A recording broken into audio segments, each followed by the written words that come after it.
اگلی صبح جب اس کے والد اٹھے تو انہوں نے دیکھا کہ بخت گھر میں نہیں ہے۔ وہ فوراً غصے میں آ گئے اور اونچی آواز میں پوچھنے لگے، وہ کہاں گئی؟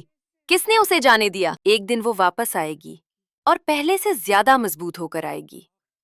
اس کے والد کچھ دیر تک غصے میں بولتے رہے، ادھر ادھر دیکھتے رہے جیسے اسے ڈھونڈ رہے ہوں، مگر وقت گزرتا گیا اور ان کی آواز آہستہ آہستہ کم ہوتی گئی۔ چند دن بعد وہ خاموش ہو گئے۔ شاید انہیں بھی کہیں نہ کہیں یہ احساس ہو گیا تھا کہ نورے اب اپنے راستے پر چل پڑی ہے۔ سفر آسان نہیں تھا۔ بخت کو شہر تک پہنچنے میں کئی مشکلیں آئیں۔ وہ تھک گئی تھی، ڈر بھی رہی تھی، مگر اس کے دل میں ایک ہی بات تھی کہ اسے موقع ضائع نہیں کرنا۔ آخر کار وہ شہر پہنچ گئی۔ شہر اس کے لیے بالکل نیا تھا۔ اونچی عمارتیں، گاڑیاں اور تیز چلتی زندگی۔ وہ سب کچھ دیکھ کر تھوڑی گھبرا گئی، مگر اس نے خود کو سنبھالا۔ نورے نے وہ جگہ ڈھونڈ لی جو کتاب میں لکھی تھی۔ یہ ایک بڑا ادارہ تھا جہاں غریب بچوں کو تعلیم دی جاتی تھی۔ وہ ہمت کر کے اندر گئی اور وہاں کے لوگوں کو بتایا کہ وہ صرف پڑھنے کے لیے اپنا گھر چھوڑ کر آئی ہے۔ ادارے کے پرنسپل نے اس کی بات غور سے سنی۔ اس نے نورے کی آنکھوں میں سچائی اور محنت دیکھی۔ وہ کچھ دیر خاموش رہا، پھر بولا، تم نے بہت ہمت دکھائی ہے۔ ہم تمہیں یہاں رہنے کی جگہ بھی دیں گے اور پڑھنے کا موقع بھی۔ نورے کے لیے یہ سن کر ایک نئی امید پیدا ہو گئی۔ اب اسے نہ صرف پڑھنے کی جگہ ملی تھی، بلکہ رہنے کا کمرہ اور کھانا بھی مل گیا تھا۔ ادارے میں ایک بڑی لائبریری بھی تھی، جہاں ہر طرح کی کتابیں موجود تھیں۔ بخت نے پہلی بار اتنی کتابیں ایک جگہ دیکھیں۔ اسے لگا جیسے اس کا خواب اب حقیقت کے قریب آ گیا ہو۔ اب اس کے پاس سب کچھ تھا، رہنے کی جگہ، کتابیں اور سب سے بڑھ کر ایک موقع۔ پرنسپل نے اس سے کہا کہ وہ ایک چھوٹا سا ٹیسٹ لے گا تاکہ اس کی سمجھ اور محنت کو جانچا جا سکے۔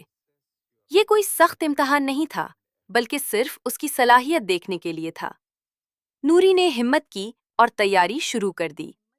رات کو وہ چھوٹے سے کمرے میں بیٹھ کر پڑھتی رہتی۔ اسے اپنی ماں کی بات یاد آتی تھی، وقت بدل سکتا ہے، بس ہمت نہیں ہارنی۔ امتحان کا دن آیا۔ نوری بہت گھبرائی ہوئی تھی۔ اس کے ہاتھ ٹھنڈے ہو رہے تھے، مگر وہ اندر ہی اندر خود کو سمجھا رہی تھی۔ اس نے کمرے میں بیٹھ کر سوالات شروع کیے۔ کچھ سوال آسان تھے، کچھ مشکل، مگر اس نے اپنی پوری کوشش کی۔ کچھ دن بعد نتیجہ آیا۔ نوری پاس ہو گئی تھی۔ یہ اس کی زندگی کا پہلا بڑا دروازہ تھا جو کھلا تھا۔ وہ اب اس ادارے میں پڑھ سکتی تھی۔ اس کے خواب کا پہلا قدم مکمل ہو چکا تھا، مگر اصل سفر ابھی باقی تھا۔ نورے اب اس ادارے میں پڑھنے لگی تھی۔ شروع میں اسے بہت مشکل ہوتی تھی۔ دوسرے بچے پہلے سے زیادہ سمجھدار تھے اور جلدی سیکھ لیتے تھے، مگر نورے آہستہ آہستہ محنت سے سب کچھ سیکھنے کی کوشش کرتی رہی۔ کبھی اسے کچھ سمجھ نہیں آتا تھا تو وہ بار بار پڑھتی اور دوبارہ کوشش کرتی۔ وہ کبھی ہار نہیں مانتی تھی۔ اگر کوئی اس کا مذاق اڑاتا تو وہ خاموش رہتی، کیونکہ اسے اپنے خواب پر یقین تھا۔ اس کے استاد نے بھی اس کی محنت کو دیکھا۔ انہوں نے اس لڑکی میں ایک خاص بات ہے، یہ ہار نہیں مانتی۔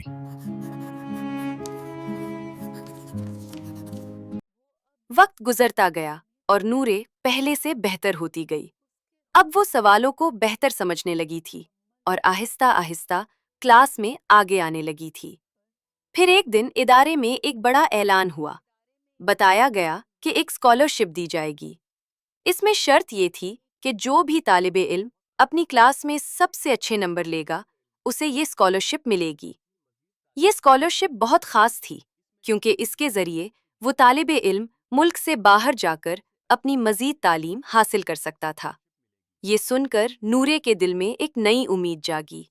اسے لگا کہ یہ وہ موقع ہے جس کا وہ ہمیشہ انتظار کر رہی تھی۔ اس نے فیصلہ کیا کہ اب وہ پوری محنت کرے گی۔ وہ دن رات پڑھنے لگی، ہر سبق کو اچھی طرح سمجھنے لگی اور خود کو بہتر بنانے کی کوشش کرتی رہی۔ اب نورے صرف ایک عام طالبہ نہیں رہی تھی، بلکہ ایک ایسا خواب دیکھنے والی لڑکی بن چکی تھی جو اپنی زندگی بدلنے کے راستے پر تھی۔ یہی وہ وقت تھا جب اس کی زندگی ایک نئے اور بڑے امتحان کے قریب آ رہی تھی۔ پھر امتحان کا دن آ گیا، مگر اس نے خود کو سنبھالا۔ اس نے پوری توجہ سے سوالوں کے جواب دیے۔ امتحان کے بعد وہ دن گزرنے لگے۔ نوری ہر وقت یہی سوچتی رہتی تھی کہ نتیجہ کیا ہوگا۔ وہ دعا بھی کرتی تھی اور محنت پر بھروسہ بھی رکھتی تھی۔ کچھ دن بعد ادارے میں اعلان ہوا۔ سب بچے اکٹھے ہوئے۔ جب نتائج سنائے گئے تو بتایا گیا کلاس میں پہلی پوزیشن حاصل کی ہے۔ نوری یہ سن کر ایک لمحے کے لیے خاموش ہو گئی، پھر اس کی آنکھوں میں خوشی کے آنسو آ گئے۔ وہ امتحان میں کامیاب ہو گئی تھی اور اسکالرشپ کے لیے منتخب ہو گئی تھی۔ وقت گزرتا گیا۔ اسکالرشپ کے ذریعے اسے ملک سے باہر جانے کا موقع ملا۔ یہ اس کی زندگی کا سب سے بڑا قدم تھا۔ وہاں جا کر اس نے مزید تعلیم حاصل کی اور اپنے آپ کو اور بھی بہتر بنایا۔ آہستہ آہستہ وہ ایک کامیاب اور بااعتماد انسان بن گئی، جس نے اپنے خواب کو حقیقت میں بدل دیا تھا۔ اس کی محنت کو دیکھتے ہوئے اسے حکومت کے ایجوکیشن ڈپارٹمنٹ میں ایک اہم عہدہ مل گیا۔ وہ ایک تعلیمی آفیسر بن گئی۔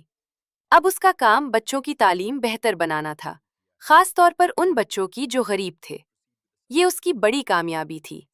اب اس کے پاس عزت بھی تھی اور فیصلہ کرنے کی طاقت بھی۔ مگر نورے نے کبھی اپنی اصل جگہ نہیں بھولی۔ کچھ وقت بعد وہ اپنے گاؤں واپس گئی، وہ گاؤں جہاں سے اس نے اپنی زندگی شروع کی تھی۔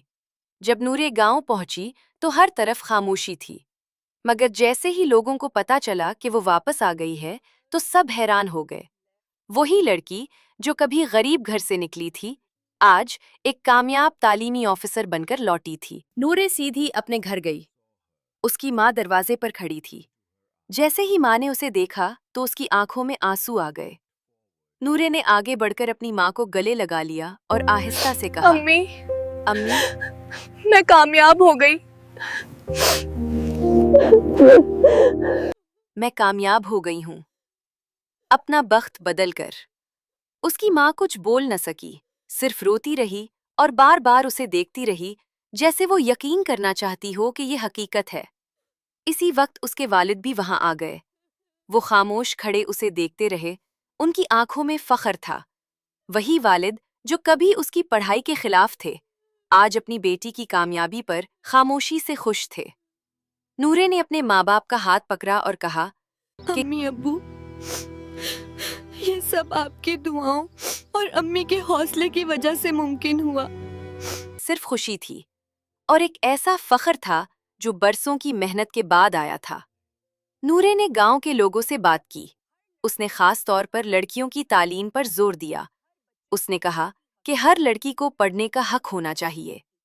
اس نے گاؤں میں ایک چھوٹا اسکول شروع کروایا اور لڑکیوں کے لیے خاص تعلیمی پروگرام بنائے۔ وہ خود آ کر ان کی رہنمائی کرتی تھی۔ آہستہ آہستہ گاؤں میں تبدیلی آنے لگی۔